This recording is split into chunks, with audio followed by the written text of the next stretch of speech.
Okay, so big box came in today, U-Haul box from the US, and I've started to open it, but I haven't got much further because I just sort of wanted to see if there's anything inside it, and there is, which is good. But I'll give you a bit of a preview of what was in the other box. And this is all original box stuff out of the US. This was CB41 performance tester, which is basically SWR, RF power meter, modulation meter, blah, blah, blah, blah, blah, etc. And in here is the test set that matches that. So let's pull a box out of a box, I suppose, and see what that box looks like. Okay, so as you can see, my cat absolutely loves boxes. So watch this. If I put this box on its side, this cat will live in it. Oh, maybe not. Oh, okay. Fair enough. All right, so this will be my cat's new home later on today, I guarantee you. But getting on to the more important bit, this is the Sencore CB42 automatic CB analyzer original box. And getting original boxes these days for anything is just crazy. They're just very, very hard to get. So CB42 and CB41, and pretty dark and dim day outside, but the dam's full, so all good. Okay, let's pull this one out. Actually, we'll pull them both out and just show you a bit about what this South Dakota company, South Dakota or North Dakota? I think they're in South Dakota. I'll check that in a minute. I've got some paperwork that'll tell me. I'll try and remember. South Dakota, I think. But anyway, let's pull it out and let's just see what we've got here. First thing to notice before pulling it out, original packaging inside.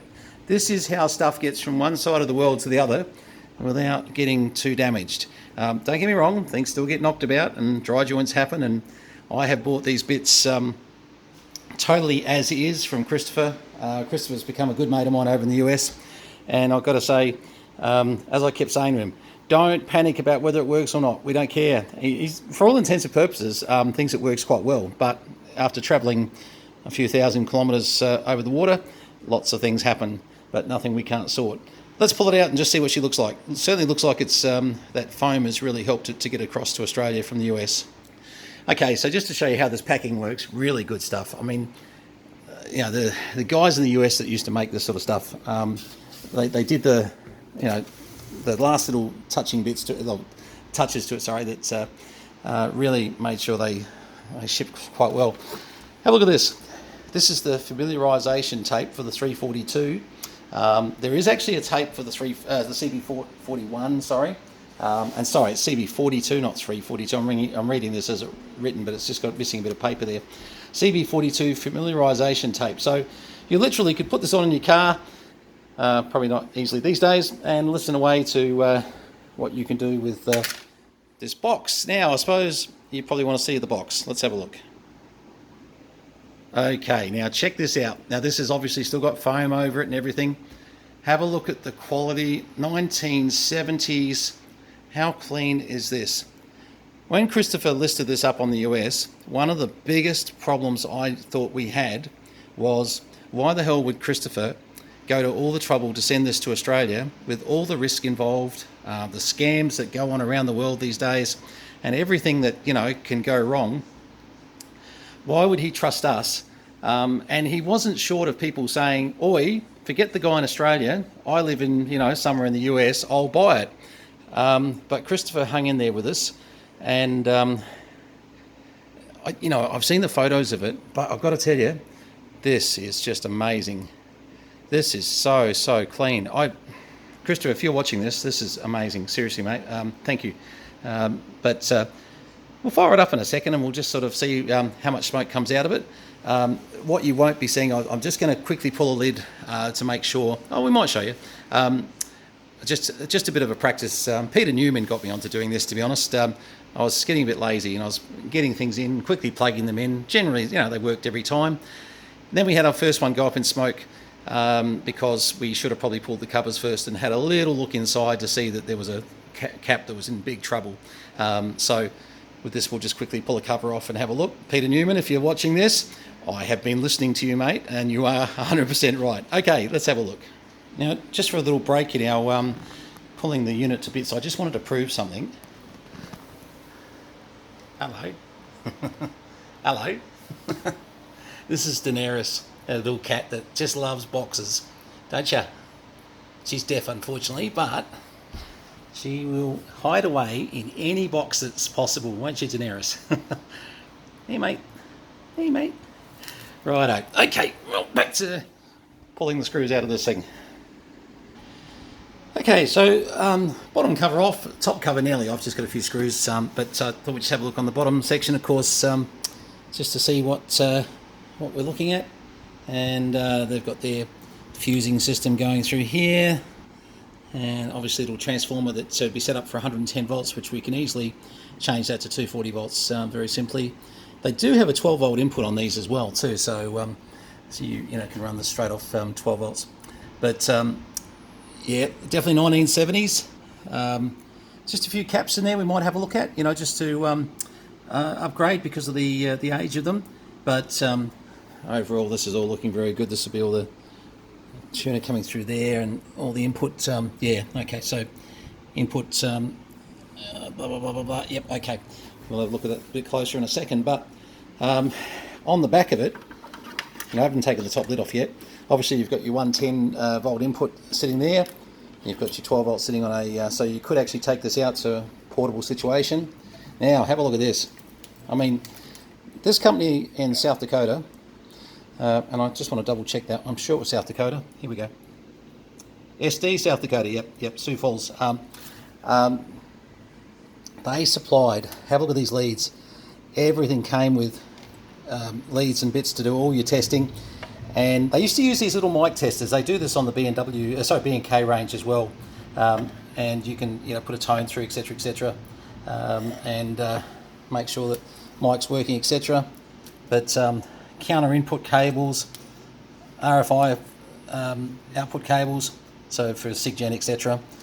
Lots of bits. Look, seriously, and it doesn't get any better. And then original manuals for the 1970s. I'll turn around the right way.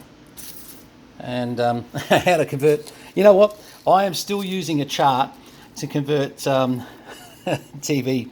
I tell you what, it is. Yeah. Anyway, we won't talk about my misgivings. But yeah, beautiful booklet. It's actually a very similar booklet that comes with the other unit too, and very comprehensive. Just, but by the same token, simple to learn how to use, and very, very good. I'm actually just flicking through this for your benefit just to see. Well, I'm saying it's your benefit. It's more mine. I'm enjoying this so much.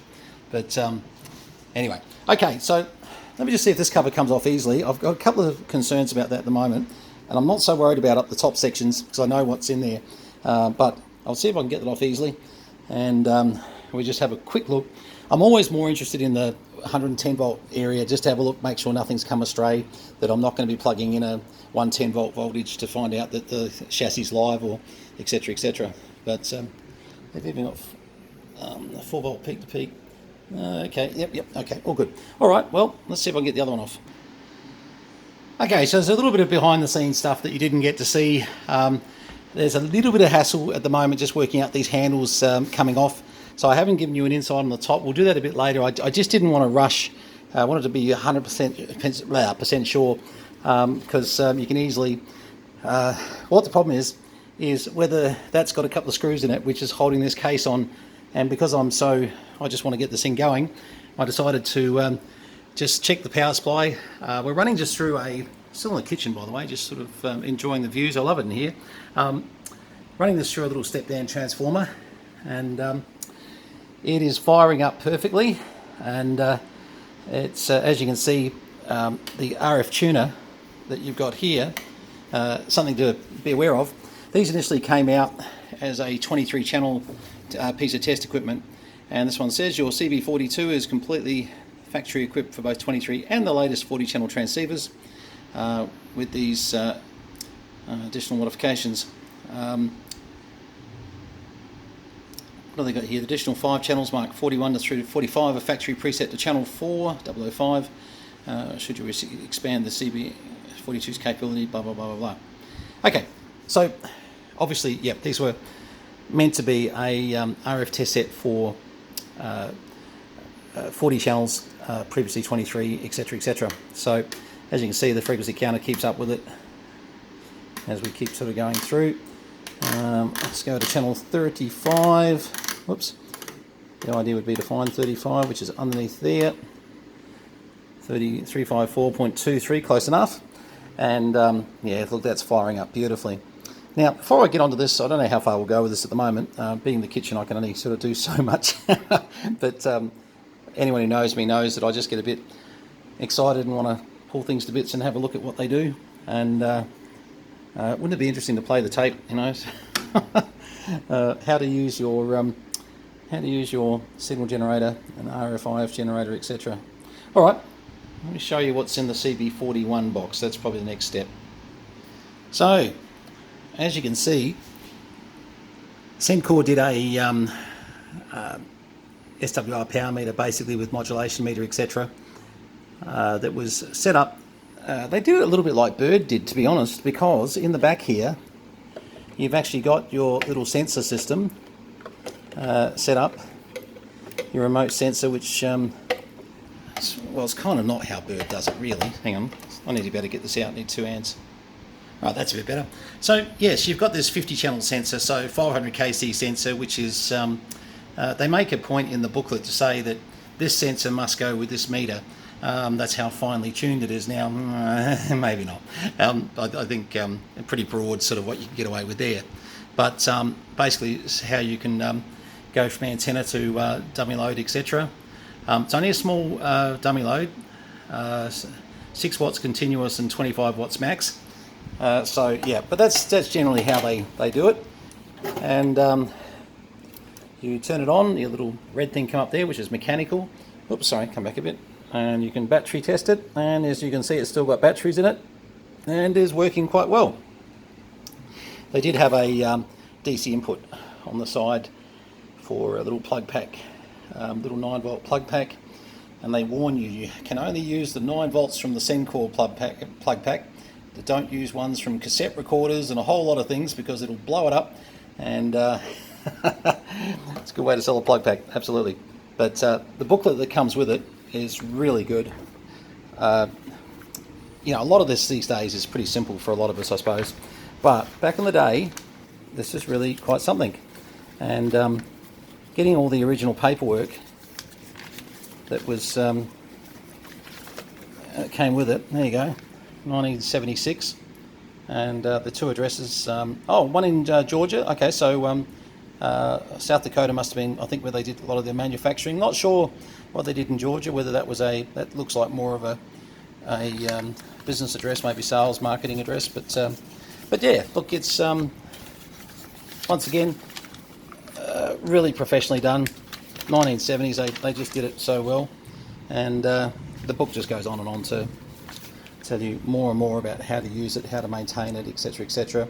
A full parts list, so you know, books, doesn't get much better, does it?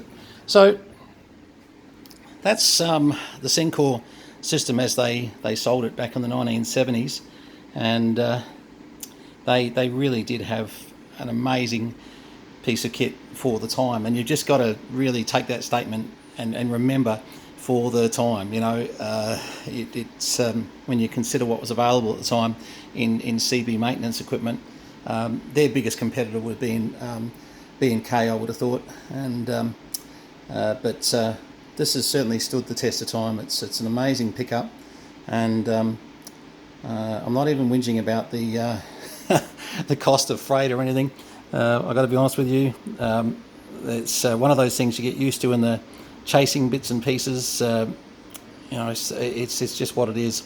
And yeah, look, that's just really nice. I got to say. I also like to say, freight-wise, I think this took about 8 or 9 days from the US. So that's another spectacular, you know. I wouldn't have thought that sort of speed was possible. Okay, so I had a thought. I thought, well, let's just grab one of the radios off the shelf. As you know, we've got about 100 different base stations sitting here, and I thought, this is a bit of an older one. It's Console 6 SBE. So let's use it as a bit of a test to see if we put some microvolts out of here into this fella here, does it work? I suppose the first thing we need to do is put it on the right channel. Well, that's a good sign. Loads. Oh, well, okay. So we're times by 10k there. So as you can see, I can vary that, but there's a lot of output. I would say lots, 50 microvolts plus. So let's just take it down a bit, and we'll just say, as I'll take it down again. Okay, now that's getting closer to what I would call 50 microvolts actually. Now I know there's a lot of people who want to discuss dB to blah blah blah blah blah. For the moment, just let me use 50 microvolts for S9 because it's really just as a ability for me to show you this unit working versus get into a full video on microvolts versus dBm versus blah blah blah blah blah. Now let's take it right down. Okay, we're times by 10 there. So we were times by 100. So we've just basically knocked that down a hell of a lot. Times by 1, we're still hearing it. Wow. So you can do the maths on that. I'm going to go times by 0.1, we should lose it. Oh, still in there. Now I can drop that back. I'm coming back, so I'm on the times by 1. This has got to be, and we'll do some comparison measurements, but this has got to be 125, minus 125 dBm. That's, look, we'll measure it. I'm sure the booklet actually has some specs on exactly what the lowest setting this is. Now look, I might get a surprise. It might be minus 115 dBm, which if you've got a receiver receiving it minus 115 dBm, you're fine. Don't whinge. But minus 125, obviously, even better.